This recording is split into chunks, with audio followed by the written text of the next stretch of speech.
জীবনে কখনো তুমি মিথ্যা বলনি, তাই তো তোমায় পেতে কাঁদেনি ধরনি।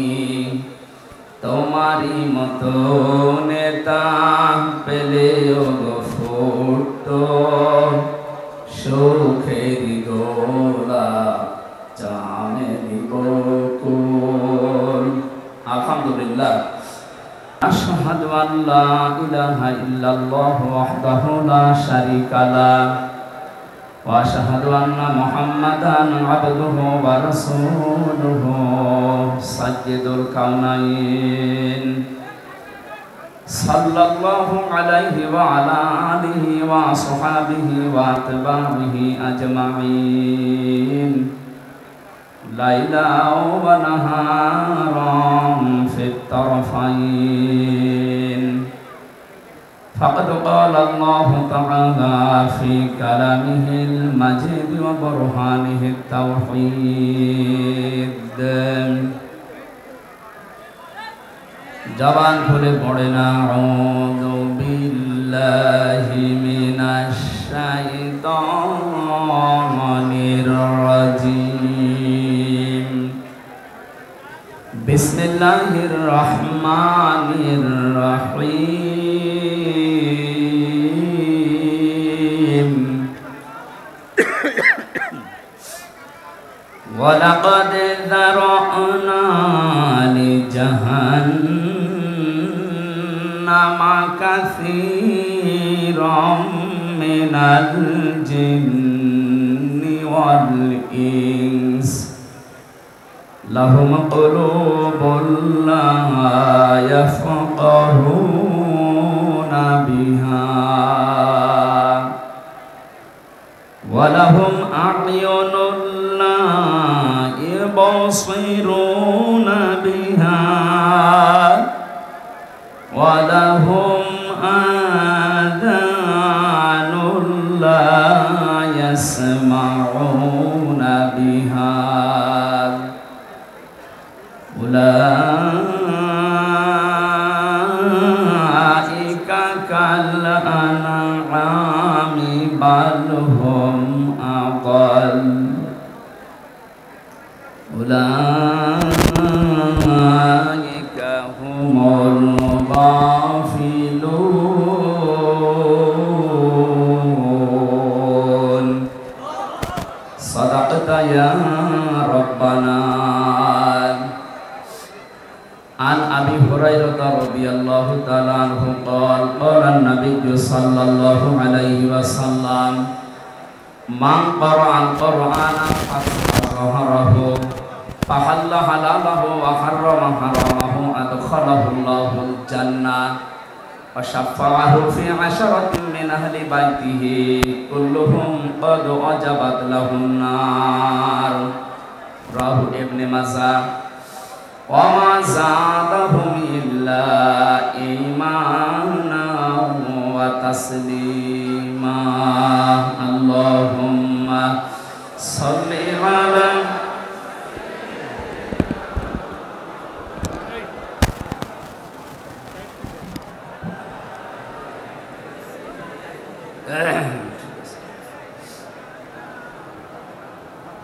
জীবনে কখনো তুমি মিথ্যা বলনি, তাই তো তোমায় পেতে কাঁদেনি ধরনি।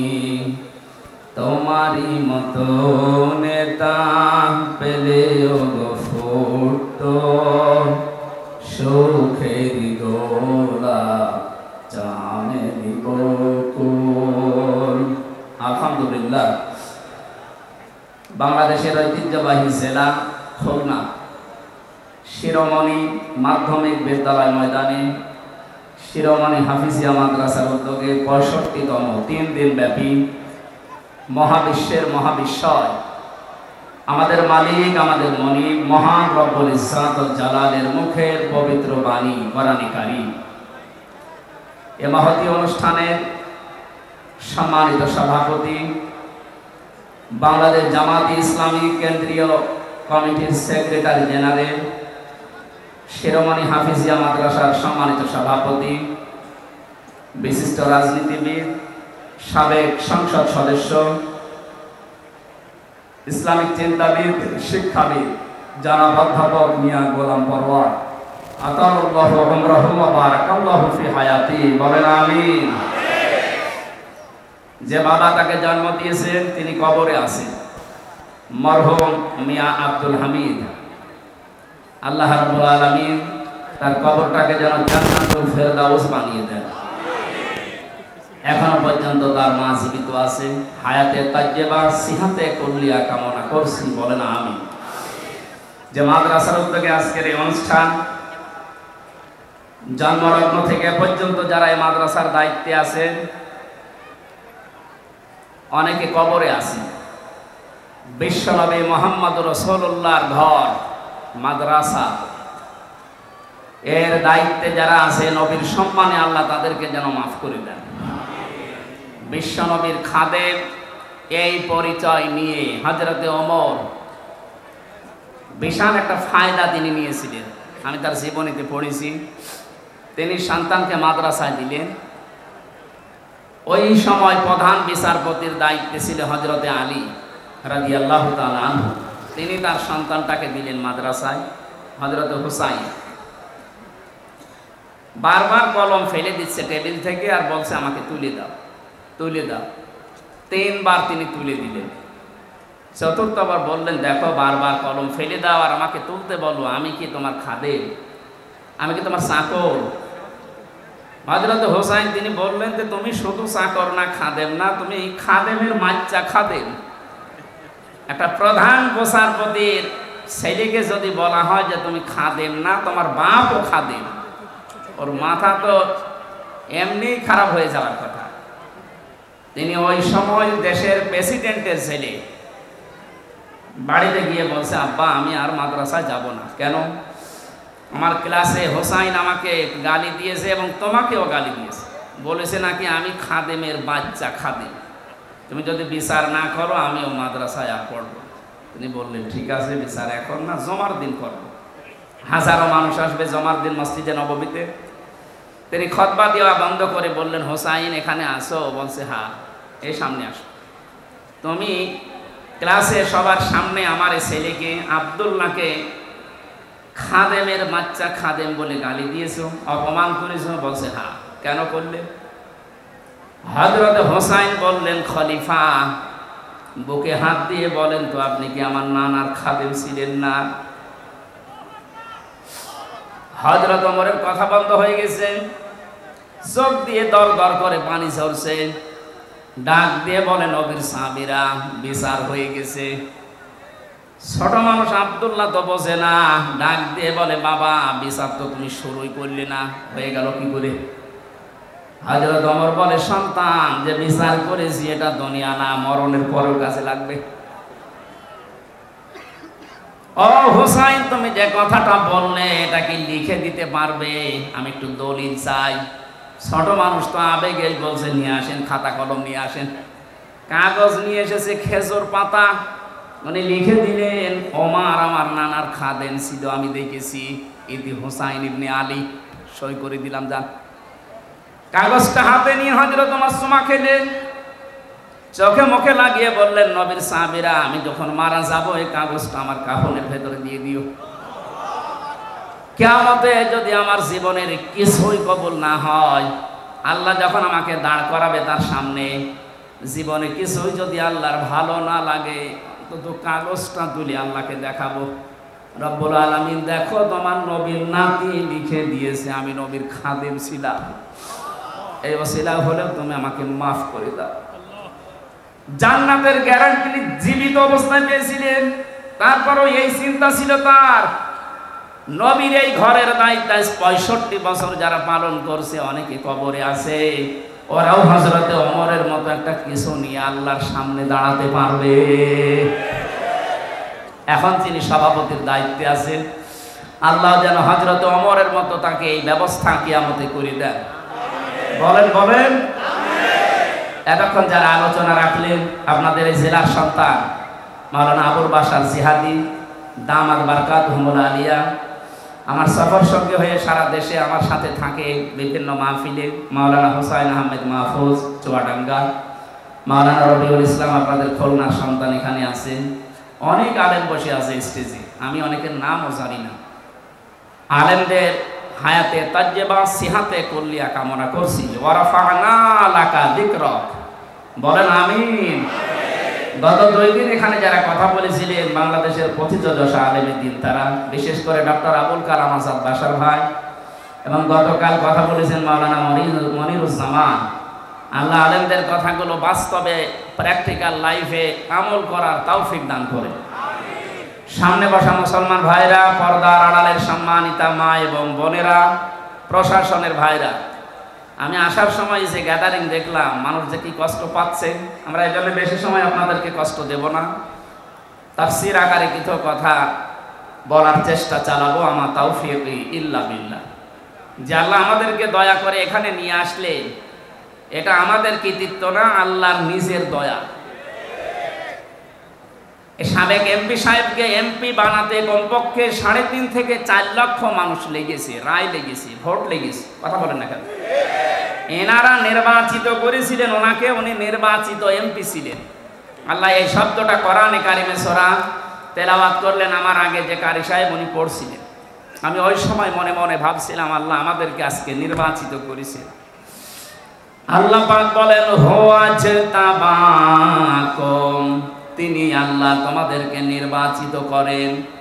খুলনাবাসী, আমি গতানুগতিক কথা বলি না, যা বলি ওখান থেকে শিক্ষা বের করি।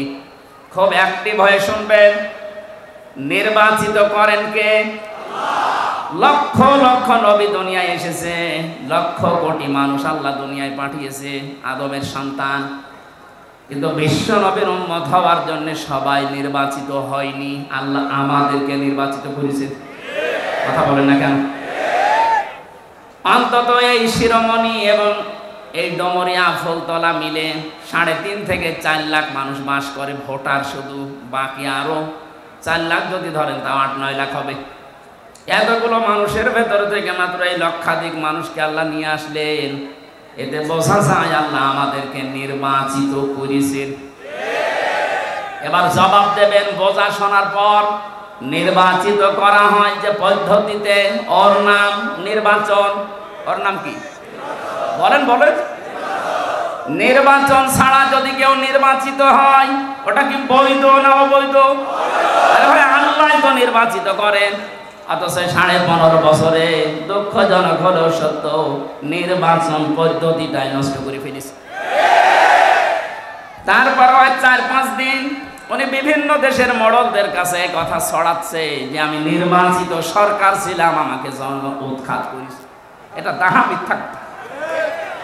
আপনি যদি শয়তানকেও জিজ্ঞাসা করেন যে 15.5 বছর যারা ছিল ওরা কি নির্বাচিত, শয়তান বলবে ঘন্টামে করার জায়গা পান না। শয়তানও বিশ্বাস করবেন। আপনি যদি ঘোড়াকে জিজ্ঞাসা করেন যে 15.5 বছর যারা ছিল তোমার তো কিছুই নেই, অন্তত একটু মাথা নাড়াও যে এরা কি নির্বাচিত ছিল, ঘোড়া দাঁত বের করে হাসবে। বলে কি? অথচ আমরা একটা হাসির মুখে এই কথা শুনতে পাচ্ছি, উনি সারা বিশ্বের বিভিন্ন মডলদেরকে বলছে আমি নির্বাচিত ছিলাম। আর নির্বাচনই তো হয়নি, আপনি নির্বাচিত হলেন কি করে? নির্বাচনের আগে যেখানে 154 জন হয়ে যায় এবং দিনের ভোট যেখানে রাতে হয়ে যায়, এটাকে আমি বানিয়ে বললাম? আমার সাথে এক ওসি ছিল, আমি নাম নিলাম না, নুসরাত হত্যা মামলার এক ওসি ছিল। উনি আমার একদিন বসে হুজুর তাওবা করেন কিভাবে বলেন তো? বললাম যে তাওবার এই যে এই নিয়ম আছে কোরআনে হাদিস। উনি আমারে বলছে আপনি আমার তওবাটা শোনেন। ঠিক আছে বলেন। যে এই যে নির্বাচন গেল, আমি আমার দলবল যা আছে তাদেরকে নিয়ে রাত 12টার পরে আল্লাহর নামে ভোট কাটা আরম্ভ করলাম। এইভাবে কোরআন শরীফ আমার সামনে এইভাবে বলছে, আমি আল্লাহর নামে করলাম। ফজর পর্যন্ত কাজ কমপ্লিট করে বাক্স ভর্তি করে পাঠিয়ে দিলাম। এবার আমি গোসল করলাম, ওযু করলাম, 2 রাকাত নামাজ পড়লাম, এরপরে বললাম আস্তাগফিরুল্লাহ। আমার এই তাওবা কি হয়েছে? আমি বললাম কি তাওবা বলে? আপনি কি দোষ আল্লাহর কাছে করেছেন যে আল্লাহকে বলছেন আস্তাগফিরুল্লাহ? আপনি দোষ করেছেন হামজার কাছে। আমার মতো 3.5 লাখ 4 লাখ হামসা এই রায় দেওয়ার কথা ছিল, আপনি নিজেই দিয়ে দিলেন। এই কথা বলছেন কেন? এটা কি শুধু ওসি একা দিয়েছে না সারা দেশে অবস্থা এক? তাহলে আপনি দিনের ভোট রাতে করে ফেলেছেন, তারপরও বলেন আমি নির্বাচিত। আপনার লজ্জা করে না? লজ্জা তো নেই, করবে কি? এক ছেলে এসে কাঁদছিল বাবার কাছে। ওই কাঁদিস কেন? কথা বলছেন কাঁদিস কি বলবি তো, মন খারাপ করে। বল কাঁদিস কি, সমস্যা কি? রেজাল্ট দিয়েছে। রেজাল্ট দিয়েছে তো বললেই তো হয়, তুই ফেল না পাস? যা আব্বা ফেল করলে তো কথা ছিল, ছিলাম 5-এ নামিয়ে দিয়েছে 3। এখন আমারও 5-এ উঠতে আর 2 বছর লাগবে। আপনি যা করে গেলেন, আমি বাকিটা না নাই বললাম, কি বলবো আর? আপনি 5-এ ছিলেন, 3 নেমে গেছে। আজকে বাংলাদেশের অবস্থা এই, আপনার আর 5-এ নেই। এখন 5-এ উঠতে আপনাকে এখনো 2 বছর পড়াশোনা করা লাগবে। সুতরাং নির্বাচনের এই ব্যবস্থা যারা ধ্বংস করে দিয়েছেন, নষ্ট করে ফেলেছেন, আমরা অন্তর্বর্তীকালীন সরকার যারা আছে আহ্বান জানাই দেশের জনগণ, বেশি সময় না নিয়ে খুব তাড়াতাড়ি অল্প সময়ের ভেতরে একটা সম্মানজনক সময় নিয়ে একটা নির্বাচনের মাধ্যমে নির্বাচিত সরকারের হাতে দেশটা তুলে দিন। তাহলে যে ষড়যন্ত্রগুলো চলছে এগুলো অটোমেটিক বন্ধ হয়ে যাবে। আর যদি এভাবে থাকে, ওরা নতুন নতুন ইস্যু তৈরি করে আবার এই দেশটাকে ঘোলাটে করবে। আমরা এই ঘোলা পানিতে আর মাছ শিকার করতে দেব না ইনশাআল্লাহ। সুতরাং নির্বাচিত হয়ে আমরা এখানে বসে আছি, আল্লাহর নির্বাচিত। কার? মাইয়ারিদিল্লাহু খায়রা ইউফাক্কিহু ফিদ্দীন। আল্লাহ যার কল্যাণ কামনা করেন তাকে দ্বীনের জ্ঞান দান করেন। এখানে এসেছে আজকে দ্বীনের কিছু পাওয়ার জন্য না। কারণ দল মত নির্বিশেষে, এটা শুধু যারা জামাত ইসলাম করে, যারা চরমনাই পীরের মুরিদ, যারা হেফাজত ইসলাম, তাদের অনুষ্ঠান না। এটা মানুষ পদবাচ্যে যারা বিবেচিত তাদের এই অনুষ্ঠান। এখানে সব ধরনের মানুষ এখানে আছে। কথা বলে না কেন?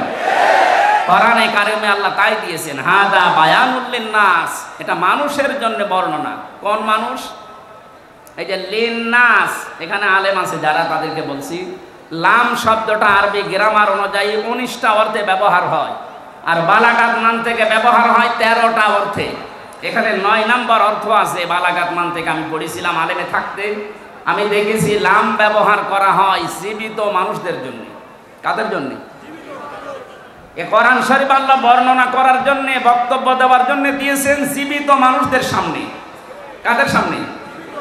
দুঃখজনক হলো সত্য, 15.5 বছরে আমরা জীবিত মানুষদেরকে কোরআন শোনাতে এই খুলনায় পারিনি।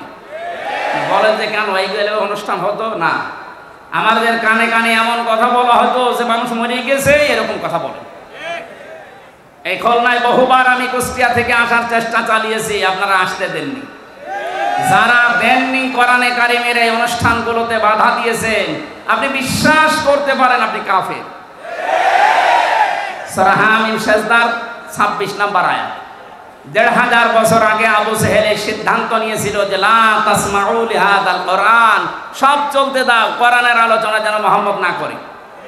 শুধু না করে এতটুকু আবু জেহেল সেমেছিল না, ওয়াল গাউফি, সেখানে অনুষ্ঠান করবে কোরআনে কারিমের সেইটাই বন্ধ করা লাগবে। ঢোল ঢুকি তবলা বাজিয়ে বিভিন্ন হট্টগোল তৈরি করে, দরকার হয় 44 ধারা জারি করে হলেও। এখন যদি বলেন অল গাউফি, এর ভেতরে 144 ধারা কোন জায়গায় আছে? আপনি ফি জিলালিল কোরআন বলেন, ওখানে বাংলায় না, এই যে অঙ্কে লেখা আছে 144 ধারা। যিনি তাফসীর করেছেন ওখানে বাংলা যিনি অনুবাদ করেছেন ওইটা দিয়েছে। সুতরাং দুনিয়াতে যারা কোরআনের অনুষ্ঠানগুলো পণ্ড করার চেষ্টা করে, তাদের উদ্দেশ্য এই লাআল্লাকুম তাগলিবুন, আশা করা যায় তারা বিজয় থাকবে, গালিব থাকবে। 1500 বছর আগে আবু জেহেল খুব ভালো করে জানতো আমি যে চেয়ারে বসে আছি এ চেয়ার অবৈধ চেয়ার। কথা বলে না কেন? অবৈধ চেয়ারের পায়া নড়বড়ে হয়। ও ভালোভাবে জানতো মুহাম্মদ যেটা বলতে চায় এইভাবে যদি মানুষ বসে, তা আমার চেয়ারের পায়া থাকার কথা না। আমার মনে হয় এই 15.5 বছরে যারা দায়িত্বে ছিল এরাও বুঝেছিল হামজা যেটা বলতে চায় এটা মানুষ বুঝলে আমার চেয়ার থাকবে না।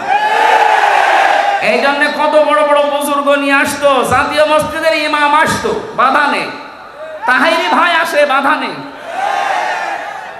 একজন মারা গেছে তোফাজ্জল হোসেন ভৈরবী ভাই, উনি আসতো, বাধা নেই। আমির হামজা যেন না আসে। কেন? ওরা এসে আপনার বাবার কথা বলবে, বলেন এই যে বাংলাদেশের নাম করা একটা শিল্পপতি যারা আকিস গ্রুপ, নাম শোনেননি? আমি ওনাদের খতিব ঢাকাতে। ওনারা বাবার নামে একটা অনুষ্ঠান করতে বেজে ডাঙ্গায় 3 বার মাহফিল দিয়েছিল, 1 বার শুধু উঠতে দিয়েছে, 2 বার আমারে ফেরত দিয়েছে। সম্মানিত ভাইরা, যারা এই বসার চিন্তায় আছে, তাহলে আপনি কেন নিজেকে কাফের পরিচয় দিতে লজ্জাবোধ করেন? কোন কারণে? আপনি তো কাফেরই। আল্লাহ বলছেন কোরআন যারা বাধা দেয় এরা কাফের। এরা কি? 2 নম্বরে কোরআন শুনতে আসে, বিশ্বাসও করে, কিন্তু যখন দেখে না এই কাজ কারবার তো আমার সাথে মেলে না, তখন আস্তে করে পেছন দিক থেকে কেটে পড়ে। আল্লাহ বলেন এগুলো মুনাফিক। সূরা নিসা 5 নম্বর পারা 7 নম্বর পৃষ্ঠার 1ম নম্বর লাইনের 61 নম্বর আয়াতে আছে এই তথ্যগুলো। যারা কোরআন শুনতে আসে, বিশ্বাসও করে, কিন্তু কিছুক্ষণ পরে যখন তার প্র্যাকটিক্যাল লাইফে মেলে না, তখন চলে যায়, এগুলো মুনাফিক। দেখেন কোনটা ওঠে না। প্রসাব পায়খানা আর বিড়ি খাওয়ার জন্য গেলে যাবেন, কারণ এ জেলাতে বিড়ি দেরি হয়। এটা বাদ দিয়ে ভালো লাগছে না এই বলে যদি কেউ চলে যায়, ও কি বলেন? বলেন। আমার মনে হয় অন্তত এই 3টা কারণ ছাড়া আর কেউ যাবে না। 3 নম্বরে কোরআন শুনতে আসে যারা, তারা মুমিন। তারা কি? সূরা আনফালের 2 নম্বর আয়াতে আল্লাহ তাদের পক্ষে এমন একটা সুন্দর কথা জানিয়েছেন, আপনি একটু মিলাবেন। আজকে জন্মের পর থেকে আপনি শুনেছেন না, ওভাবে আধুনিকভাবে শোনেন। ইন্নামাল মুমিনুনা আল্লাযীনা ইযা যুকিরাল্লাহু ওয়াজিলাত কুলুবুহুম ওয়া ইযা তুলিয়াত আলাইহিম আয়াতুহু যাদাতুহুম ঈমানা ওয়া আলা রাব্বিহিম ইয়াতাওয়াক্কালুন। বলেন আল্লাহু আকবার। আল্লাহ পাক বলেন আমার দৃষ্টিতে, কার দৃষ্টি? আরো জোরে বলেন। আপনি নিজের সাথে এবার মিলাবেন। খুলনা বিভাগের মানুষেরা আমরা নিজেদেরকে সবচেয়ে বেশি ভালোবাসি অন্যান্য বিভাগের চাইতে, কারণ এই বিভাগে আমার জন্ম। আমি খুলনার, নিজেদেরকে বাইরের যখন জেলাতে যাই, বাইরের দেশগুলোতে, বাড়ি কোথায়? হয়তো কুষ্টিয়া, চুয়াডাঙ্গা, মেহেরপুর বলে চেনে না, এই জন্য খুলনা বলা লাগে। আমি আপনাদের সন্তান হিসাবে ভালোবাসা আপনাদের উপরে বেশি আছে, এই দাবি নিয়ে বলছি। আমি চাই না আপনি জাহান্নামী হয়ে যান। আপনি মিলান তো। আল্লাহর দৃষ্টিতে মুমিন তারা যাদের সামনে আল্লাহর নামগুলো উচ্চারণ হলে তাদের কলিজা কেঁপে ওঠে। ভয়ঙ্কর কাজ করেছে আপনার এই জেলা আর এখানে বাড়ি। আমি নাম শুনেছিলাম রিমান্ডে থাকাকালীন, ইমরান হোসেন ইমন নাকি যেন নাম, শেখ ইমরান হোসেন ইমন। এই মানুষটা যাদেরকে নিয়ে আসতো অফিসার হিসাবে, তারা আল্লাহর পর্যন্ত ভুল ধরত। এই যে আকিস সাহেবের বড় ছেলে যেটা ডাক্তার শেখ মহিউদ্দিন সাহেব, 4 বিয়ে করেছেন, হারাম কাজ করেছেন। বলেন। কোরআনে কারিমে তো আল্লাহ 2 2 3 3 4 4 নাম দিয়েছে, যে 4টা পর্যন্ত বিবাহ করতে পারো। তো ওনার সামর্থ্য আছে শারীরিক এবং অর্থনৈতিক। উনি যদি ইনসাফ কায়েম করতে পারে তো ভালো কাজ করেছে। কথা বলেন না কেন? আরো উদ্বুদ্ধ করবে কিনা, আরো ধন্যবাদ জানাবে। ওনার উদাহরণ টেনে বলতো, আপনি যেখানে চাকরি করেন ওই মালিক 4 বিয়ে করেছে, উনি হারাম কাজ করেছে। আল্লাহ কিভাবে একটা পুরুষকে 4টা বিয়ের অনুমতি দেয়, একজন মহিলাকে কেন দেয় না? আল্লাহ ভুল ধরে। এই লোকটা যদি চেষ্টা করতো, যেহেতু উনি এডিসি ছিল, চেষ্টা করলে আমাকে অনেক কিছু থেকে সেভ করতে পারতো। তো বিপদে পড়ার জন্য যা লাগে উনি আর তাই করেছিল। আল্লাহর নাম শুনলে উনি জানতো যে আমি কোরআনের হাফেজ। আমি সব সময় ওই মাটির নিচে যে ঘরে আমাকে রেখে দিয়েছিল, সব সময় আমি ওই রিমান্ডে থাকাকালীন কোরআনই নিয়ে পড়তাম, কারণ অন্য কিছু তো নেই।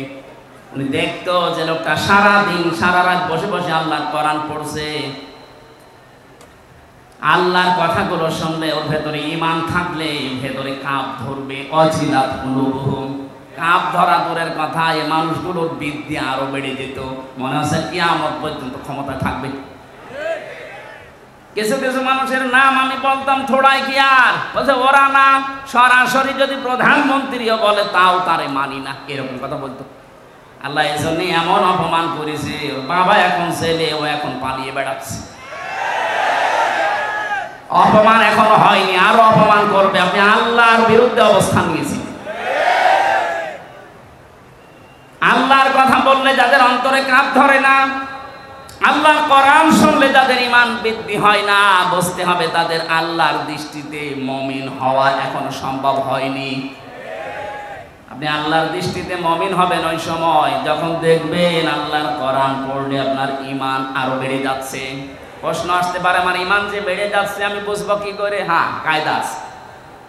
সূরা মাইদা 7 নাম্বার পারার প্রথম নাম্বার পৃষ্ঠার প্রথম নাম্বার লাইনের 73 নাম্বার আয়াতে আছে, ওয়াইদা সামিউ মা উনজিলা ইলার রাসূলি তারা আ'য়ুনাহুম তাফিদু মিনাদ দামি মিম্মা আরাফু মিনাল হক। হে নবী, আপনি যখন কোরআন তাদেরকে শোনাবেন, ওরা যখন কোরআনের এই মর্মমান এগুলো উপলব্ধি করতে পারে, বুঝতে পারবে, আপনি দেখবেন মনের অজান্তে তাদের চোখ দিয়ে পানি পড়ছে। এখানে যারা বসে আছে লক্ষাধিক মানুষ, আমরা সবার চোখে পানি আসবে না। আজকের আলোচনা শোনার পরে দেখবেন কিছু মানুষের চোখ দিয়ে মনের অজান্তে পানি পড়ছে। ওয়ালা রাব্বিহিম ইয়াতাওয়াক্কালুন, বাড়ি যাওয়ার আগে তারা সিদ্ধান্ত নিয়ে যাবে, আজকে থেকে আল্লাহ ছাড়া কারো উপরে ভরসা করব না। এই তিনটি বৈশিষ্ট্য যাদের ভেতরে আছে, আল্লাহর নাম শুনলে কলিজায় কাঁপ ধরবে, আল্লাহর কোরআন শুনলে ঈমান বেড়ে তাদের চোখ দিয়ে পানি আসবে, আল্লাহ ছাড়া কাউকে ভরসার স্থল বানাবে না। আল্লাহর দৃষ্টিতে এরা প্রকৃত মুমিন। এরা কি? আল্লাহ এই মানের শ্রোতা হওয়ার তৌফিক দেন, বলেন আমিন। সুতরাং আমরা নির্বাচিত হয়ে যারা এখানে বসে আছি, আমরা খুশি না বেজার? বলেন বলেন, জবান খুলে বলেন আলহামদুলিল্লাহ। দরুদ আর সালাম পড়ছি আমাদের নবী মুহাম্মদুর রাসূলুল্লাহ সাল্লাল্লাহু আলাইহি ওয়াসাল্লামের প্রতি। আমার আজকের তেলাওয়াতকৃত আয়াত আপনারা দেখেছেন, একটা পরিচিত আয়াত পড়েছি, অনেকের কাছে এটা মুখস্থ আছে। সূরা আরাফ আয়াত নাম্বার 179, একটা মাত্র আয়াত পড়েছি। বিশ্বনবীর লক্ষ কোটি হাদিস থেকে মাত্র একটা হাদিসের অর্ধেক পড়েছি। আমরা এই দুইটার সামনে নিয়ে কিছু কথা আপনাদের সামনে বলবো। আল্লাহ যেন আমাকে তৌফিক দেন, আপনাদের ধৈর্য দেন, বলেন আমিন। এটা কি বিড়ি খেতে যাচ্ছে নাকি ওই 2 নাম্বারে? না ভাই, ওঠা যাবে না। যুবক মানুষ যদি উঠে চলে যায়, 1-1.5 ঘন্টা বসে থাকতে পারে না, ও বিয়ে দিলে বউ টেকবে। আমি আর নিচে নামলাম না। এরপরও যদি কেউ চলে যান, এখানে কিন্তু বহু মেয়ের বাবা বসে আছে। এক কথা বলছে না কেন? আমি নিজেই 3 মেয়ের বাবা। এই যে হোসাইন 2 মেয়ের বাবা, রবিউল 1 মেয়ে। কত মাওলানা বসে আছে দেখেন না, মেয়ে বিয়ে দেবে বলে। আপনি চলে যাবেন মানে? হাজার হাজার মানুষ বসে আছে, মেয়ের বাবারা যে আজকে জামাই সিলেক্ট করবে। এখানে 1.5 ঘন্টায় আপনি চলে যান, বলবেন না এর কাছে দিলে আমার মেয়ের জীবন দুনিয়া শেষ। শেষে দেখবেন আপনার আর জীবনে বিয়েই হবে না, কারণ এটা রেকর্ড হচ্ছে। সারা দুনিয়া ছড়িয়ে যাবে যে ওই যে উঠে চলে যাচ্ছে, ওইটার মনে হয় সমস্যা আছে। আশা করছে আপনি 1 ঘন্টা মতো থাকবেন, না চলে যাবেন? থাকবেন তো? সূরা আরাফে 206টা আয়াত আছে, 14টা রুকু আছে, মাত্র একটা আয়াত পড়েছি। আমরা তাফসীর আকারে কথা বলতে চাই, নাকি মাসের তাফসীর শুনতে রাজি আছেন না? আরাফ এই শব্দের শাব্দিক অর্থ পরিচিত হওয়া। আরাফ মানে কি? এই সূরায় 206টা আয়াত আছে বললাম, এর 46 নাম্বার আয়াতের মাঝের অংশে আপনি দেখবেন এই নামটা আছে, আল্লাহ নিজে ব্যবহার করেছে। وَبَيْنَهُمَا حِجَابٌ وَعَلَى الْأَعْرَافِ। এই যে আরব শব্দটা এখান থেকে এর নামকরণ। এটা তাফসীরে ইবনে কাসির থেকে বলছে, মুফাসসির লিখেছেন ওয়াবাইনাহুমা হিজাব। এই আয়াত আল্লাহ কেন নাযিল করলেন জানেন? নবীজি ব্যাখ্যায় বলছিলেন, কিয়ামতের দিন আল্লাহ বিশাল একটা প্রাচীর বানাবেন জান্নাত জাহান্নামের মাঝে। কিছু মানুষকে ওখানে দাঁড় করিয়ে দেবেন, এদেরকে আল্লাহ জাহান্নামেও দেবে না, জান্নাতেও দেবে না। সাহাবী প্রশ্ন করলেন হযরতে আবু যর রাদিয়াল্লাহু তাআলা আনহু, হে নবী, এরা জান্নাতে যাবে না, তার কারণ কি? বিশ্বনবী জানিয়েছেন এরা জান্নাতে যাবে না এই কারণে মানুষগুলোর সব কাজ দুনিয়ায় ভালো ছিল, শুধু মা বাবার সাথে খারাপ আচরণ করত। এরকম আল্লাহর ওলি এখানে বসে নেই। এই কথা বলেন, আপনার পায়ে ধরে বলছি, আপনি এখনই সুতরাং এখনই থামেন। তাম দুনিয়া ভর্তি নেকি নিয়ে আপনি হাজির হবেন কিয়ামতে, কিন্তু মা বাবার মনে যদি বৈধ কোনো কারণে কষ্ট দিয়ে থাকেন, আপনি লিখে নিতে পারেন, জান্নাত পাবেন না। নবীজি জানিয়েছেন হমা জান্নাতুকা হমা নারুকা, মা বাপ তোর জান্নাত, মা বাপ তোর জাহান্নাম। সুতরাং আমাদের আমল যদি কাজ যদি এরকম কারো থেকে থাকে, সে যেন এক্ষুনি পাল্টিয়ে যায়। কথা বলে না কেন? আর আমি যতদূর লেখাপড়া করেছি, আমি বাস্তবতা যতটুকু দেখছি, আমার বয়স অল্প আপনাদের চাইতে, আমার এখন 33 বছর, কিন্তু বাস্তব অভিজ্ঞতা আপনাদের অনেকের চাইতে আমার বেশি আছে। আমার মতো ঘোরাঘুরি আমার মুরব্বী জীবনে করেনি। আমি যত জায়গায় গেছি বাংলাদেশ সহ বিশ্বের, এ মুরব্বী এত বছর বয়সও মনে হয় অত জায়গার নামও শোনেনি। আমরা রাতের বেলা চলাফেরা করা মানুষ, রাতের বেলা আমরা দেখি তিনটা জিনিস বেশি দেখা যায় রাস্তায়, একটা বক্তা, একটা কুত্তা আর একটা পুলিশ। এখন পুলিশ একটু কম পাওয়া যাচ্ছে, কিন্তু বক্তা আর কুত্তা পাওয়া যাচ্ছে রাস্তায়। রাত যত বেশি হয় রাস্তায় পাওয়া যায় হয় কুকুর নাই বক্তা। কথা বলছে না? পুলিশের নাম বললে ওরা আবার রাগ করে, হুজুর আপনি কুকুরের সাথে তুলনা দিলেন। আরে ভাই, সে নামে তো আমিও আছি, আমি বক্তার নাম বলিনি। রাতের বেলা তো দেখা এদের সাথেই হয়, তাছাড়া অন্য কেউ তো আর রাত জেগে থাকে না, তারা তো ঘুমিয়ে থাকে। এই জন্য বাস্তব অভিজ্ঞতায় আমি বলছি, এই দেশের বহু সংসারে আজ সন্তান জাহান্নামী হয়ে ওই আরাফ নামক প্রাচীরে দাঁড় করা অবস্থায় থাকবে এই দেশে তার বউর কারণে। অধিকাংশ বউগুলো তার আচরণের কারণে সন্তান বাধ্য হয় মা বাবার সাথে খারাপ ব্যবহার করতে। বলেন, তিরমিজি শরীফের হাদিস বলছি, হাজারো মেয়ে লোক বসে আছে, মহিলা প্যান্ডেলের এরকম 4টা বানিয়েছে এরা, আপনাদের চাইতে 4 ডবল মহিলা বসে আছে। সম্মানিত মা বোনেরা, আপনি যদি মনে করেন যে আমি জান্নাতের গ্যারান্টি দুনিয়া থেকে নিয়ে যেতে চাই, আমি জান্নাতি হতে চাই, জান্নাতের 8টা দরজায় যেন আমার জন্য খোলা থাকে, তাহলে দুনিয়ায় 5টা কাজ মাস্ট বি আপনাকে করাই লাগবে। 1 নম্বরে নবীজি বলেন, যা নাজারা ইলাইহা সাররাতুহু, যখন কোন স্বামী তার স্ত্রীর দিকে তাকাবে সে যেন স্বামীকে খুশি করে। নবীজির এই হাদিস আজ বাংলাদেশের 100টার প্রায় 98টা মহিলা মানে না। এক কথা বলেন না কেন?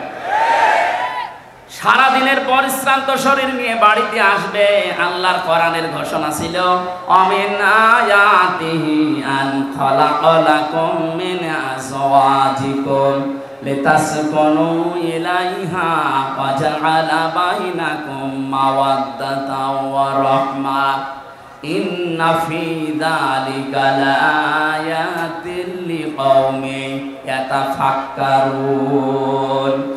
সূরা রুমের 21 নম্বর আয়াতে আছে, এটা 21 নম্বর পারার 5 নম্বর পৃষ্ঠার 7 নম্বর লাইনে পাবেন, তাফসিরে ফি জিলালিল কোরআনে আছে। রব্বুল আলামিন বলেন, আমার যত নিদর্শন দুনিয়াতে আছে এর ভেতরে অন্যতম নিদর্শন এই, আমি তোমাদের থেকে তোমাদের জোড়া বানিয়েছি স্ত্রীদেরকে, যেন তোমরা শান্তি স্বস্তি এবং নিরাপত্তা সেখানে খুঁজে পাও। তো বাস্তবে আমরা হাজারো স্বামী আজ স্ত্রীর কাছে এই রেসপন্স, এই সম্মান এগুলো না পাওয়ার কারণে বাধ্য হয়ে অন্য জায়গায় লাইন করি। ও বলছে ঠিক, করোনার মানুষ তো বদনাম করে ফেলবে দেখছি। সম্মানিত মা বোনেরা, আপনার স্বামী এখানে বসে আছে, এই ক্যামেরা ওইদিকে মারো তো, যেটা ঠিক বললো, দেখেন ওর স্ত্রী কি বলে। আজকে আপনার ভাত বন্ধ হয়ে যাবে। আমার দিকে ঘোরানো আছে, আমরা কয়েকজন ঝামেলায় আছি, আপনাদের অসুবিধা নেই না। যখন বলেই ফেলেছেন মুখ ফুটে, আমার মনে হয় এরকম কিছু হচ্ছে। স্ত্রীর পক্ষ থেকে এই রেসপন্স, এই আগ্রহ, এই ভালোবাসা, মায়া মহাব্বত না পাওয়ার কারণে আজ পরকীয়া প্রেম দিন দিন বেড়ে যাচ্ছে। এজন্য স্বামী যখন বাইরে থেকে আসবে, আপনি যদি জান্নাতি মহিলা হতে চান, প্রথম নম্বরে আপনার কাজ হবে তাকে আনন্দ দেওয়া। সাররাতুহু, ইদা নাজারা ইলাইহা সাররাতুহু, তাকে আনন্দ দেওয়া, সে যেভাবেই হোক, শ্বাসগোজ করে হোক, কথাবার্তা দিয়ে হোক, আবেগ অনুভূতি দিয়ে হোক, দরকার হয় কাঁতুকুতু দেবেন। কি অসুবিধা? কোনো অসুবিধা নেই। স্বামীকে যদি কাঁতুকুতু দেওয়া লাগে তাও দেবেন, ও যেন অন্তত হাসে। 2 নাম্বার, ইদা গাবা আনহা হাফিজাতুহু, যখন আপনার স্বামী বাইরে থাকবে ওই সময়টা নিজের শরীর, নিজের সম্ভ্রম, ইজ্জত আপনি হেফাজত করে রাখবেন। দুঃখজনক হলেও সত্য যে এখন বিভিন্ন নেতারা ধরা পড়ছে, এদের নাকি রাতের বেলা ঘুম পাড়ানোর জন্য আলাদা মানুষ লাগতো। বলেন নাউজুবিল্লাহ। যারা এসে এদেরকে ঘুম পাড়াতো এরা কারো না কারো বউ। এই কথা বলেন না কেন? আমি নাম ধরি না সহজে, যা দেখতে পাচ্ছি বাধ্য হওয়া লাগছে এদের চরিত্রের বর্ণনা দিতে। এটা মানুষের চরিত্র বলে। নবীজি 3 প্রকার মানুষকে সবচাইতে বেশি লানত দিয়েছেন। তার 1 নম্বরে যারা বুড়ো জেনাখোর। আরে 15.5 বছরে আমার মনে হয় বুড়ো জেনাখোর বেড়ে গিয়েছিল।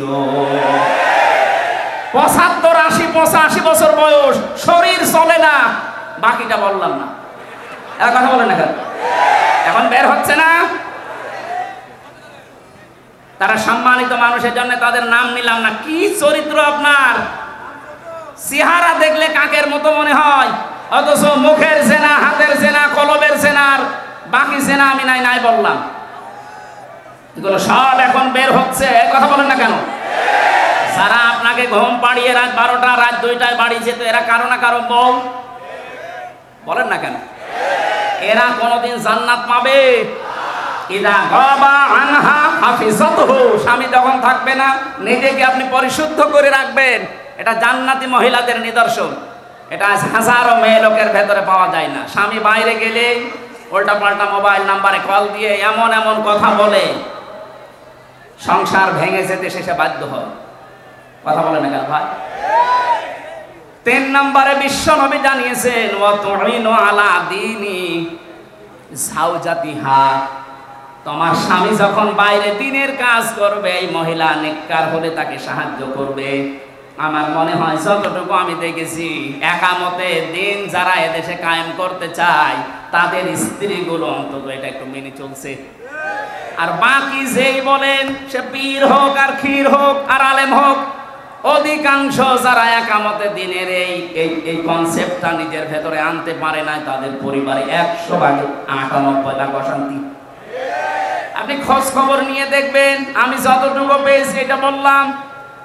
সম্মানিত মা বোন যারা এসেছেন, আপনার স্বামী যদি মানব কল্যাণমূলক কোনো কাজে থাকে, যদি দিনের কাজ করে, দিন প্রচারে, দিন প্রসারে, দিন কায়েমে, যে কাজেই থাকবে, আপনি তাকে খাদিজার মতো সাহায্য করবেন। এক কথা বলেন না কেন? কিয়ামতের ময়দানে খাদিজাতুল কুবরাকে যেমন জান্নাতের দরজাগুলো ডাকতে থাকবে, আপনাকেও না নিয়ে যাবে না। তার জীবনী পড়লাম গভীর রজনীতে, হযরতে খাদিজাতুল কুবরা রাদিয়াল্লাহু তাআলা আনহা দরজার সাথে হেলান দিয়ে ঘুমিয়ে আছেন। মুহাম্মদ রাসূলুল্লাহ আসলেন, একটা মাত্র ডাক দিয়েছেন, খাদিজা। দরজা খুলে গেছে। ডাক দিয়ে বলে, স্ত্রী এত রাত হয়ে গেছে, ঘুমাওনি? হযরতে খাদিজা বলে, হে রাসূল, আপনি দিনের দাওয়াত নিয়ে বাইরে থাকেন, 24 ঘন্টা আমি আতঙ্কে থাকি, কাফেররা না জানি কি আপনার উপরে কি করে ফেলে। যতক্ষণ বাড়িতে না আসেন আমার ঘুম হয় না। এরপরও যদি আমার ঘুম লেগে যায়, চিন্তা করি আমি আরামের বিছানায় ঘুমাবো। আপনি দিন প্রসারে, দিন প্রসার করে এসে রাতের বেলা আমাকে ডাক দিতে দিতে হয়রান হয়ে যাবেন, আপনি কষ্ট পাবেন দাঁড়িয়ে থাকতে। এজন্য আমার কষ্ট হলেও আমি এই জানালা দরজার সাথে লাগিয়ে নিজের পিঠকে হেলান দিয়ে ঘুমাই। নবীজি হযরতে খাদিজাকে বুকের ভেতরে জড়িয়ে নিলেন, কপালে গালে চুমা দিলেন, ডাক দিয়ে বললেন, খাদিজা, আগামী দিন থেকে এরকম আর করবা না। খাদিজাতুল কুবরা ওই দিন নবীজিকে বলেছিলেন, হে আমার স্বামী, আমি একটা বিষয়ের গ্যারান্টি চাই। কি বিষয়?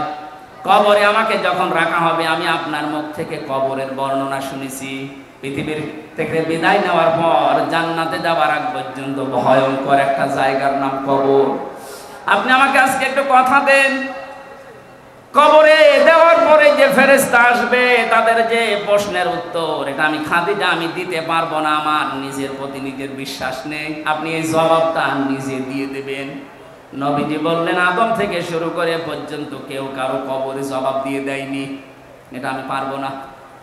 আপনি একটু লক্ষ্য করেন, এখানে নবীজি বললেন কি, আদম থেকে শুরু করে পর্যন্ত কেউ কারো কবরের জবাব দিয়ে দেয়নি, এটা আমি পারবো না।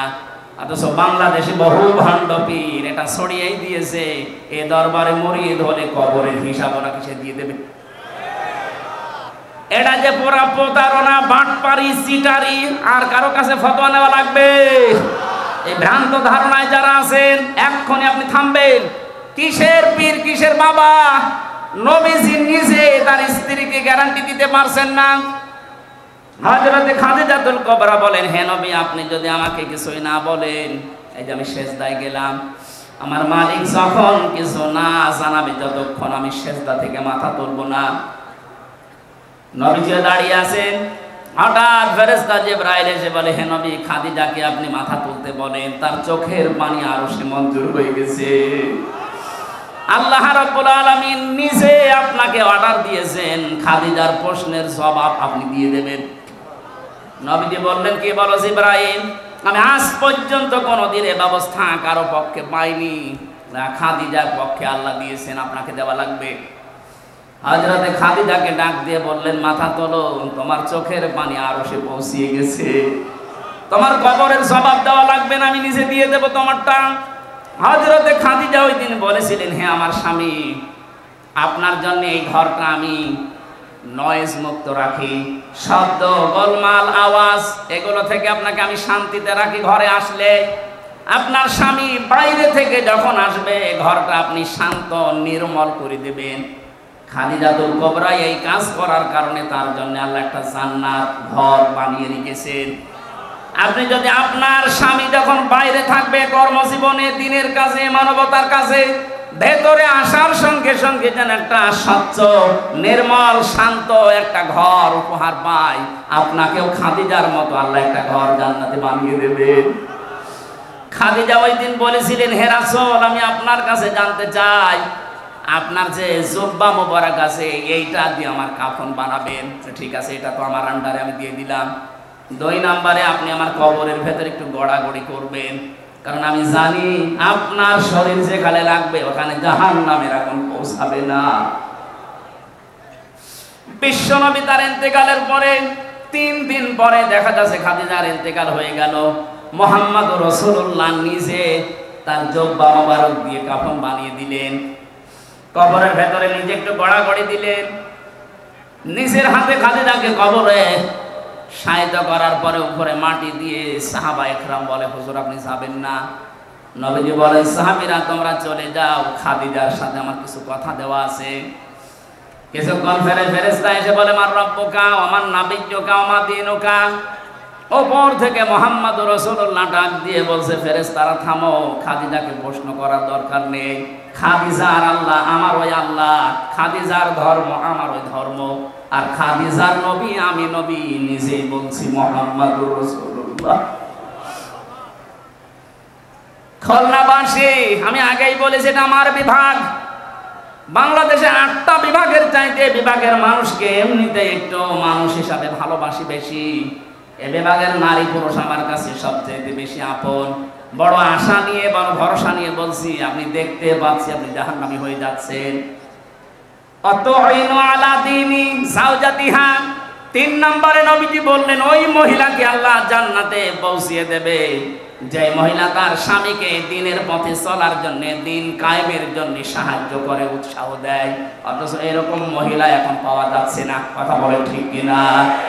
ফতোয়া আজকেও যশোরে আমার মাহফিল ছিল দিনের বেলায়, জোহরের সময় চৌকাছাতে একটা মেয়ে ফতোয়া দিয়েছে, প্রশ্ন দিয়েছে যে নারী পুরুষের একামতে দ্বীনের কাজ করা লাগবে। কোথায় আছে? কোথায় আছে মানে সূরা তাওবার 71 নম্বর আয়াত তার দলিল। নারী হোক আর পুরুষ হোক, যে যেই স্থানে আছে ওখান থেকে একামতে দ্বীনের কাজ করা নামাজ রোজার মতোই ফরজ, বরং তার চাইতেও বড় ফরজ। একামতের দিন কায়েম করতে গিয়ে নবীজি নামাজ ছেড়ে দিয়েছিলেন 4 ওয়াক্ত, রোজা ছেড়ে দিয়েছিলেন বদরের 17 রমজান। এক কথা বলছেন না কেন?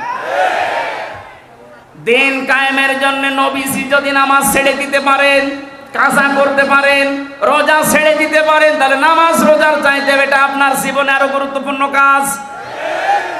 এটা শুধু নারীর জন্য, পুরুষের জন্য না। ওয়াল মুমিনুনা ওয়াল মুমিনাতু বা'দুহুম আউলিয়াউ বা'দ। এখানে মুমিন নারী, মুমিন পুরুষ দুইজনের কথাই আছে। সুতরাং যারা নিজের স্বামীকে ইসলাম কায়েমের জন্য আপনি উদ্বুদ্ধ করবেন, সাহায্য করবেন, ছাড় দেবেন, তাকে সময় দিয়ে দেবেন, আল্লাহ আপনার জান্নাতের 8টা দরজা নিজে খুলে রাখবে। বলেন সুবহানাল্লাহ। 5 না 4 নম্বরে, স্বামী যতক্ষণ বাইরে থাকবে স্বামীর সম্পদ এবং স্বামীর সন্তান আপনি হেফাজত করে রাখবেন। আজ হাজারো মেয়ে লোক স্বামী বাড়ি থাকে না, সন্তানের হাতে মোবাইলটা দিয়ে উনি সারাদিন নিজে সিরিয়াল দেখতেছে। না, এরকম মহিলা আমরা চাই না। আমরা চাই খাদিজাতুল কুবরার মতো, যিনি ফাতেমা তৈরি করবে। কথা বলেন। যিনি উম্মে কুলসুম তৈরি করবে, যিনি রুকাইয়া তৈরি করবে, এরকম মা আমরা ঘরে ঘরে দেখতে চাই। কথা বলেন ঠিক কিনা? 5 নাম্বার, ওই মহিলার জন্য আল্লাহ জান্নাতের দরজা খোলা রাখবে যেই মহিলা স্বামী যেটা পছন্দ করে ওটা যদি জায়েজ হয় সে নিজে ওইটা পছন্দ করবে। এটা আসেনি। 100টার 98টা পরিবারে আমরা পাচ্ছি না। স্বামী যেটা পছন্দ করে জায়েজ, অথচ স্ত্রী ওইটা চায় না। আমি 27টা পেয়েছি, তার একটা বলছি। আমি সহ যত স্বামী এখানে বসে আছে প্রত্যেকটা স্বামী পছন্দ করে এবং চায় যে বিয়ের পরে যেন আমার মা বাবা আমার সাথে থাকে। কথা বলেন না কেন? 100টার 98টা পরিবারে এটা চায় না। এই মেয়েটা চায় না, শুধু এই মেয়ের দোষ না, এই মেয়েটাকে কান পড়া দেয় ওর মা আর ওর বড় বোন। ওখান থেকে খালি বারবার ফতোয়া দেয়, ওই আর কতদিন থাকবি, তাড়াতাড়ি আলাদা হ। সম্মানিত মা বোনেরা, আপনার মা, আপনার বড় বোন যদি আপনাকে জান্নাতে যাওয়ার প্রতিবন্ধকতা সৃষ্টি করে, এরকম মা আর বাবার কথা মানা। আরো জোরে বলেন। এই যে আরাফ নামক যে প্রাচীনের উপরে আপনি দাঁড়িয়ে আছেন, এই হাদিসের ব্যাখ্যা বলতে গিয়ে আমি হাদিসটা নিয়ে আসলাম। বিশ্ব নবী জানিয়েছেন ওদেরকে আল্লাহ জান্নাতে দিচ্ছে না কারণ তারা মা বাবার হক আদায় করেনি। 2 নম্বর, নবীজি বললেন ওদেরকে জাহান্নামে আল্লাহ দেবে না। সাহাবী প্রশ্ন করলেন হযরতে আবু যর গিফারী রাদিয়াল্লাহু তাআলা আনহু, হে নবী এদেরকে জান্নাতে দিচ্ছে না বুঝলাম, জাহান্নামে দেবে কেন? বিশ্ব নবী বলেন এই মানুষগুলো দুনিয়া আর যাই করো, একামতের দিনকে কায়েম করার জন্য সর্বাত্মক চেষ্টা চালিয়েছে, এই কারণে আল্লাহ তাদেরকে জাহান্নামে দেবে না। এটা শুধু খুলনা না, সারা পৃথিবীতে ছড়িয়ে যাচ্ছে। কত সাংবাদিক দেখছেন না, সবাইকে উদ্দেশ্য করে আমি ঘোষণা দিতে চাই। সূরা সফের 10 নম্বর আয়াতের দলিল, হাল আদুল্লুকুম আলা তিজারাতিন তুনজিকুম মিন আযাবিন আলীম। তোমাদেরকে এমন একটা ব্যবসার কথা বলবো যেটা করলে জাহান্নামের আগুনে যাওয়া লাগবে না। তুমিনুনা বিল্লাহি ওয়া রাসূলিহি ওয়া তুজাহিদুনা ফি সাবিলিল্লাহ বিআমওয়ালিহিম ওয়া আনফুসিহিম যালিকুম খায়রুল লাকুম ইন কুনতুম তা'লামুন। আল্লাহর প্রতি ঈমান আনার পরে, রাসূলের প্রতি ঈমান আনার পরে, এই দুইটাকে সামনে নিয়ে তাদের বিধান জমিনে কায়েম করার জন্য জান আর মাল দিয়ে যারা জিহাদ করবে তাদেরকে আল্লাহ জাহান্নামে দেবে না। সুতরাং এই পৃথিবীতে যারা দিন কায়েমের জন্য চেষ্টা চালান, অন্যান্য যদি কোনো গুনাহ হয়েও থাকে, আল্লাহ অন্তত আপনাকে জাহান্নামে দেবে না, গ্যারান্টি আমি দিতে পারি। জাহান্নামে যাবেন না, কিন্তু জান্নাতে যেতেও পারছেন না মা বাবার হক আদায় না করার কারণে। কথা বলেন না কেন? হাদিসের শেষে আমি আর পাইনি যে নবীজি আর জানাননি যে তারা যাবে কোথায়। খুলনাবাসী জান্নাতেও যেতে পারছেন না মা বাবার হক আদায় না করার কারণে, জাহান্নামও আল্লাহ দেখছেন না একামতের দিনের দায়িত্ব পালন করার কারণে। যদি ওই আরাফ নামক প্রাচীরের উপরে দাঁড়িয়ে থাকা লাগে, কি হবে বলেন তো? ওই রকম জীবন আমরা চাই? বলেন বলেন। এই আরাফ নামক সূরা থেকে একটা মাত্র আয়াত পড়েছি, 206টা আয়াত এখানে আছে, 179 নাম্বার আয়াত। আমার আজকের আলোচনার বিষয় বিবেক। কি বললাম? আরো জোরে। বিবেককে যদি সত্যি কেউ কাজে লাগাতে পারে, জীবনেও সে রাস্তা হারাবে না, সে রাস্তা পাবেই। আজকে আমরা অনেকে রাস্তা হারিয়ে ফেলেছি বিবেককে কাজে না লাগার কারণে। দেখেন তো আল্লাহ কি জানিয়েছেন, ওয়ালাকাদ যারানা লিজাহান্নামা কাসীরাম মিনাল জিন্নি ওয়াল ইনস। আল্লাহ কথা শুরু করার আগে তাকিদ দিচ্ছেন। আল্লাহ পাক বলেন ওয়ালাকাদ, অবশ্যই, যারানা, আমি বানিয়েছি, তৈরি করেছি, লিজাহান্নামা, জাহান্নামের জন্য, কাসীরাম মিনাল জিন্নি ওয়াল ইনস, অধিকাংশ মানুষ আর জিন জাহান্নামে যাবে, এই জন্যই বানিয়েছি। প্রশ্ন আসতে পারে, তাহলে আমাদের দোষ কি? যেখানে আল্লাহ কাসির দিলেন কলিল না দিয়ে, আবার কাসির না দিয়ে কাসির র একালিফ টান আছে। কলিল মানে অল্প, কলিলা মানে একেবারে অল্প, কাসির মানে অল্প, কাসির, কাসির মানে বেশি, কাসির র মানে অনেক বেশি। কত বেশি আমাদের মেধা ধরবে না। আল্লাহ বলেন এত মানুষ আর জিন জাহান্নামে দেব। আমরা যেহেতু প্রশ্নই করে ফেলেছি, আল্লাহ তাহলে আমাদের দোষ কি? আল্লাহ বলেন দোষ আছে। তিনটি ইন্দ্রিয় শক্তি যাদের আছে, এই তিনটা যারা কাজে লাগাবে না, এই মানুষগুলো মাস্ট বি জাহান্নামে যাবে। আর অন্যান্য কারণ আছে অন্য আয়াতে, এই আয়াতে তিনটা পেয়েছি। খুলনাবাসী, এখন থেকে আপনি মিলাবেন আপনার ভেতরে এই তিনটা গুণ আছে কিনা। যদি থেকে থাকে এখনই তাওবা করে ভালো হওয়ার নিয়ত করা লাগবে। রাজি আছেন কিনা? হ্যাঁ, রাজি আছেন কারা কারা? দেখি লিল্লাহে তাকবীর, লিল্লাহে তাকবীর, লিল্লাহে তাকবীর। আলহামদুলিল্লাহ। ভাই, আমরা এবার তিনটা কারণ বলছি, দেখেন আমার ভেতরেও যদি থাকে আমি এখনই পরিবর্তন হওয়ার সিদ্ধান্ত। নম্বরে লাহুম কুলুবুন লা ইয়াফকাহুনা বিহা, তাদের কলব আছে কিন্তু চিন্তা নেই, উপলব্ধি শক্তি নেই। তাদের যে হৃদয় আল্লাহ দিয়েছেন, এই মানুষগুলো চিন্তা ভাবনা করে না হৃদয় দিয়ে। তাদের বিবেক আল্লাহ দিয়েছেন, বিবেকটা কাজে লাগায় না। আমি যে প্রথমেই বললাম, মানুষ যদি বিবেক কাজে লাগাতে পারে, সে কোনোদিন রাস্তা হারিয়ে ফেলবে না। আজ এই জাতি রাস্তা হারিয়ে ফেলেছে শুধু বিবেকটা কাজে না লাগার কারণে। 2006 সালে এই পৃথিবীর ইতিহাস যারা পাল্টিয়ে দিয়েছে, 28 অক্টোবরে এ দৃশ্য দেখার পরে তামাম পৃথিবী হতভম্ব হয়ে গেল। এরপরও আমাদের বিবেকটা কাজে লাগলো না। আপনি চিন্তা করতে পারেন, একটা জীবিত মানুষকে পিটিয়ে হত্যা করার পরে তার লাশের উপর একটা মানুষ ড্যান্স দেয়, আর তারা এখন মানবতার বলি উড়াচ্ছে।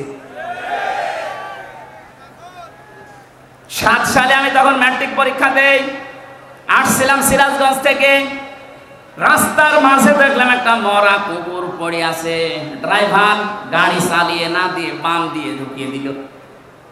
গাড়ি একটু ঝাঁকি দিয়েছে, ডাক দিয়ে বললাম, ড্রাইভার সাহেব আপনি কি করলেন? এখন এটা উল্টিয়েছে তো গাড়ি। ড্রাইভার আমার বলছে, দেখেন না একটা মরা কুকুর পড়ে আছে, আমি ডবল করে আমার চাকা চালাবো, আমার বিবেক নেই। আমি ওনারে যেই বলেছি, আরে ভাই এটা তো মরা কুকুর, এ মারলে কি আর না মারলে কি? ড্রাইভার আমার দিকে আবার ঘুরে বলছে, হুজুর আপনি কি আসলে হুজুর নাকি বেশ ধরেছেন? কেন? আপনি দেখছেন একটা মরা কুকুর পড়ে আছে, আমি ডবল করে গাড়ির চাকা চালাবো, আমার বিবেক নেই। বললাম, ভাই আপনার নাম কি? বলছে সুব্রত। তার মানে উনি হিন্দু মানুষ। নাম কি? বলেন বলেন। পিঠের উপরে থাবা দিয়ে ওই দিন বলেছিলাম, আপনি একটা হিন্দু, আপনার ইমান নেই কিন্তু বিবেক আছে। বিবেক থাকার কারণে একটা নিকৃষ্ট জীব পড়ে আছে মরা, তারপর আপনি ডবল করে মারেন না।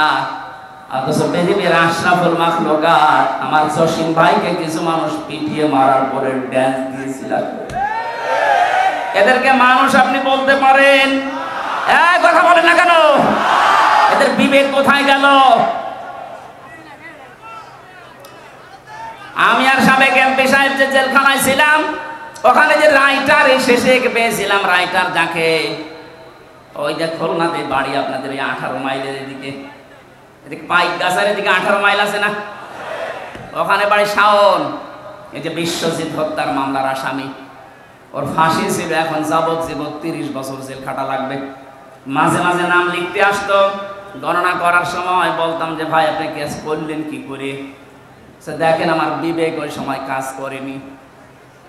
এই হিন্দু বেটা আমারে বারবার বলেছিল যে ভাই আমি মুসলমান না, আমি শিবির কি জানি না, আমি ফুল হাতা হাফ হাতা না। কথা বলছেন?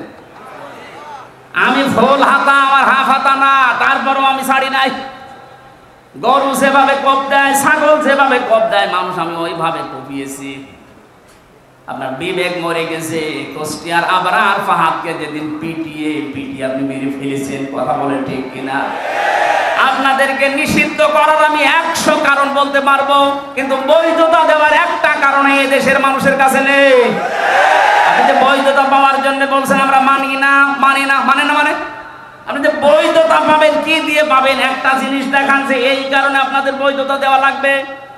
আপনাদেরকে নিষিদ্ধ করার জন্য আমি 100 কারণ দেখাতে পারবো। এখন আমি নিজে যাদের সাথে জেল কেটে আবরার হত্যা মামলার আসামিরা আমাদের সাথে ছিল, ওনাদের ব্লকে ছিল। বিবেকটা আজ আমাদের কাছে লাগছে না। আল্লাহ রাব্বুল আলামিন জানেন লাহুম কুলুবুল লা ইয়াফকাহুনা বিহা, এই শব্দ দিয়ে আরম্ভ করলেন। যাদের বিবেক কাজে লাগে না, এই মানুষগুলোকে আল্লাহ জাহান্নামে দেবেন। আল্লাহ স্মরণ করাচ্ছেন আমাদের ওই জন্মের ইতিহাসটা। হাল আতা আলাল ইনসানি হিনুম মিনাদ দাহরি লাম ইয়াকুন শাইআম মাযকুরা। আল্লাহ পাক বলেন মানুষের জীবনে কি এমন সময় অতিবাহিত হয়ে যায়নি যে সময় উল্লেখ করার মতো সে কিছু ছিল না? আমাকে যদি আল্লাহ বলে হামজা নেই থেকে তোকে আমি এ পর্যন্ত বসিয়েছি, এর মাঝে তোর মা বাবা শুধু বিছানায় ছিল, বাকি যা করার কে করেছে? বলেন। বিজ্ঞান এখন প্রমাণ করছে ফালিয়ানজুরিল ইনসানু মিম্মা খুলিকা মিম্মা ইন দাফিক ইয়াখরুজু মিন বাইনিস সুলবি ওয়াত তারাইব। এই যে সুলবুন আর তারাইব, এই শব্দ দুইটা নিয়ে বাবার স্ফলিঙ্গ দিয়ে দ্রুত গতিতে যে পানিটা বের হয়ে মায়ের রান রেহেমের ভেতরে জমা হয়। বিজ্ঞান জানিয়েছে চুল, রক্ত, গোশত আর চর্বি এগুলো আল্লাহ তৈরি করেন। চুল, রক্ত, হাড়, রক্ত, চর্বি আর চামড়া, গোশত, রক্ত, চর্বি আর চামড়া, এই 4-8টা জিনিস যখন এক হয়ে যায়, আল্লাহ বলেন মানুষ তৈরি হওয়ার জন্য 13টা জিনিস লাগবে। বাকি 5টা আমি আল্লাহ আমার রব নামের কারণে তোকে নিজে দান করেছি। ওয়াজআলা লাকুমুস সামআ ওয়াল আবসারা ওয়াল আফিদা ইলা আখিরিয়া। এই যে শ্রবণ শক্তি, দর্শন শক্তি, বাক শক্তি, আকল শক্তি আর ঘ্রাণ শক্তি, এটা দুনিয়ায় কেউ দেয়নি, আল্লাহ নিজে দিয়েছেন এই 5টা। এই যে কথা বলতে পারি বাক শক্তি, এটা দেওয়া কার? আর জোরে। আশ্চর্যের বিষয়, 15.5 বছরে আল্লাহর এই দেওয়া বাক শক্তিকে অনেকে রুদ্ধ করে রেখেছিল। কথা বলতে পারি নাই, কথা বলে ঠিক কিনা? অন্তত এখন যারা কথা বলতে পারছি মন খুলে আল্লাহর এই বাক শক্তি দিয়ে, জবান খুলে শুকরিয়া আদায় করেন আলহামদুলিল্লাহ। আরো জোরে বলেন আলহামদুলিল্লাহ।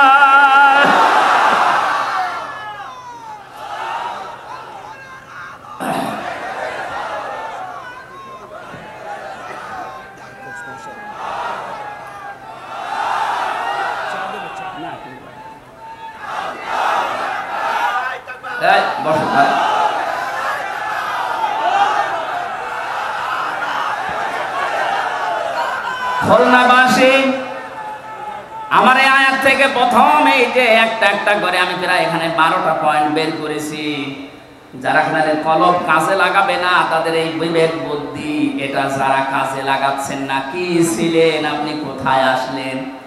আমার এই 33 বছর বয়স, 34 বছর আগে হামজা নামে আমার এই জায়গায় দুনিয়ায় কেউ ছিল না। কথা বলেন ঠিক কিনা? দয়া করে আল্লাহ পাক আমাকে এই জায়গা পর্যন্ত নিয়ে এসেছেন। আমার বিবেকটাকে একবারও কাজে লাগছে না যে আমি কোথায় ছিলাম আর কোথায় গেলাম। যে মানুষগুলো জাহান্নামে যাবে, এই মানুষগুলো বিবেক কাজে না লাগার কারণে। জাহান্নামের দরজা যখন ফেরেশতা দারওয়ান মালিক দাঁড়িয়ে আছে, হাত্তা ইদা জাউহা ফুতিহাত أبوابها وقال لهم خزنتها ألم يأتكم رسل منكم يتلون عليكم آيات ربكم وينذرونكم لقاء يومكم هذا বলেন আল্লাহু আকবার। খুলনাবাসী জাহান্নামে যখনই মানুষকে নিয়ে যাওয়া হবে, দরজা খোলা হবে, প্রবেশ করি আবার দরজা তালা লাগিয়ে দেওয়া হবে। এটা আমি জেলখানায় যাওয়ার পরে আয়াতটা আমি উপলব্ধি করতে পেরেছি। আল্লাহ পাক এখানে জাহান্নামের কথা বলার সঙ্গে সঙ্গে জানাননি যে জাহান্নামের দরজা খোলা থাকবে না। জাহান্নামের দরজা সব সময় বন্ধ থাকবে, শুধু আপনাকে প্রবেশ করানোর পরে আবার তালা লাগিয়ে দেবে। বাংলাদেশ সহ বিশ্বে যত কারাগার আছে, জেলখানা আছে, সব নিয়মই এইটা।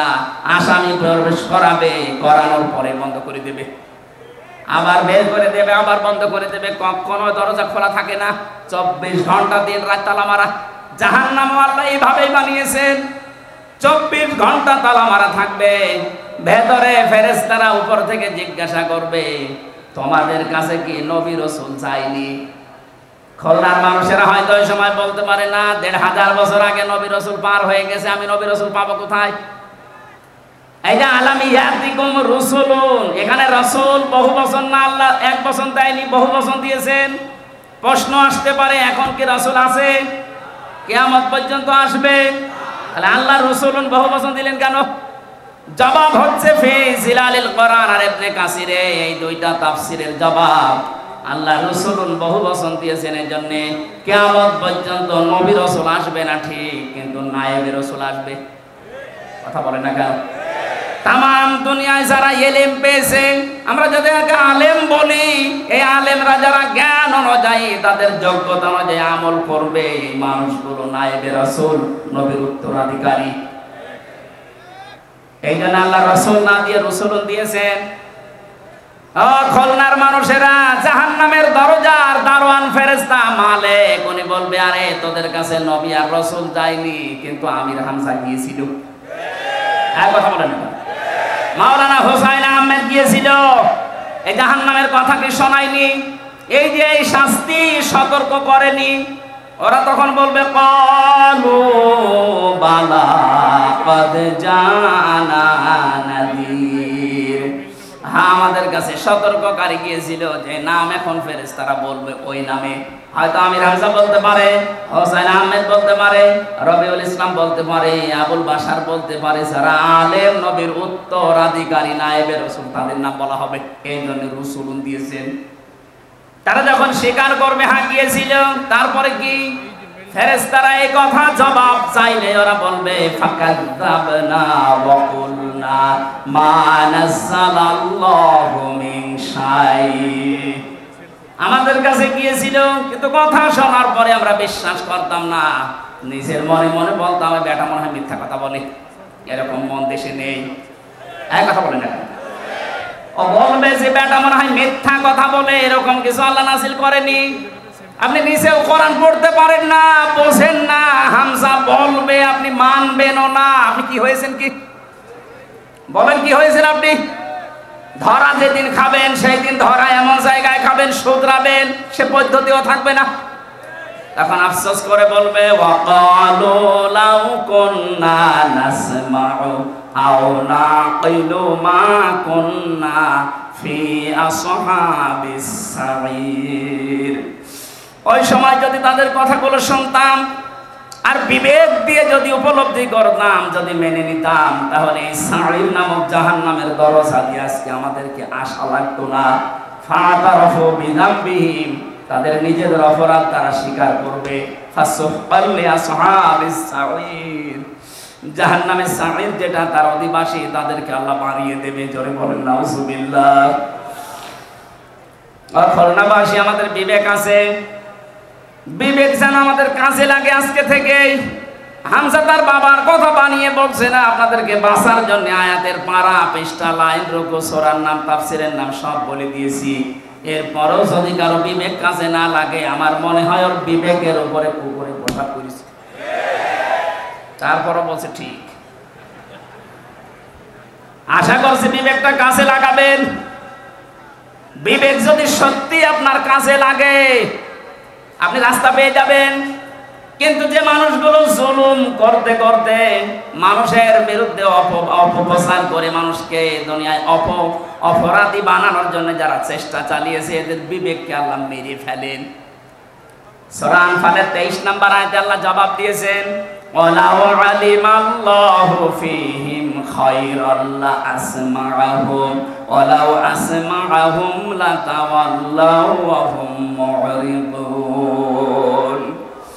ওই মানুষগুলো তো শুনবে না, আপনি যতই তাদেরকে শোনানোর চেষ্টা করেন ওই মানুষগুলো শুনবে না। না শোনার পেছনে কারণে ওদের শোনার মতো যে মন এইটা আল্লাহ নষ্ট করে দিয়েছে ওদের অপরাধের কারণে।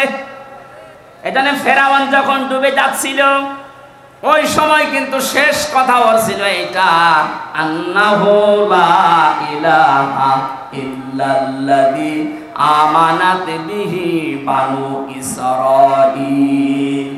ও বলেছিল আমি ঈমান আনলাম ওই আল্লাহর উপরে যে আল্লাহর উপরে ঈমান এনেছে বনি ইসরাইল সম্প্রদায়। আমি তো মুসলমান।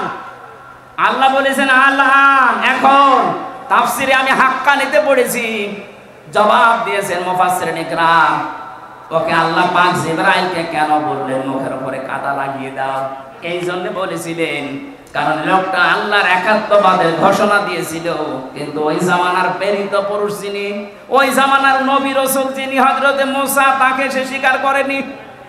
বাংলাদেশে আমি আয়াতটা মিলিয়ে দেখলাম অনেকের জীবনের সাথে মিলে যাচ্ছে। ফেরাউন ঘোষণা দিয়েছিল আল্লাহর কার, বলেন বলেন, কিন্তু ওই জামানার প্রেরিত পুরুষ যিনি তার ঘোষণা সে দেয়নি। ওদের যদি বলতো লা ইলাহা ইল্লাল্লাহ মুসা কালিমুল্লাহ আল্লাহরে মাফ করে দিত, কিন্তু আল্লাহর ঘোষণা দিয়েছে।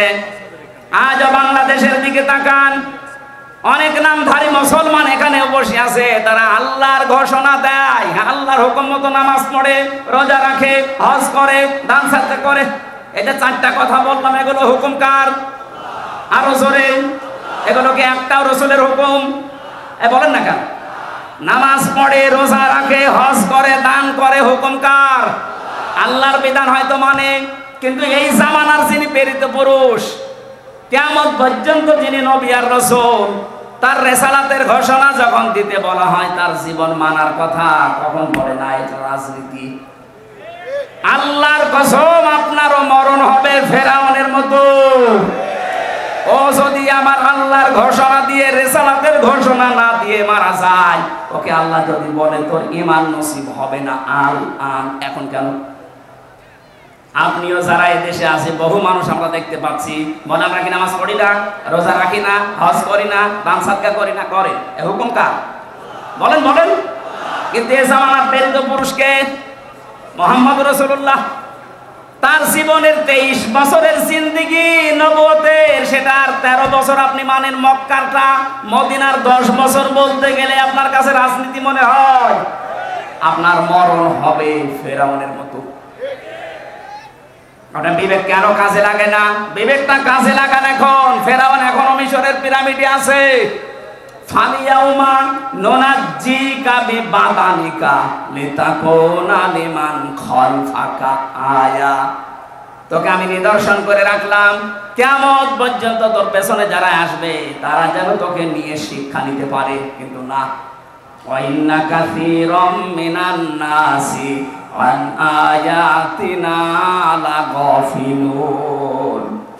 অধিকাংশ মানুষ তোকে দেখতে যাবে, তোকে দেখে আসবে, তোকে দেখা পর্যন্ত শেষ, কিন্তু তারা শিক্ষা নেবে না।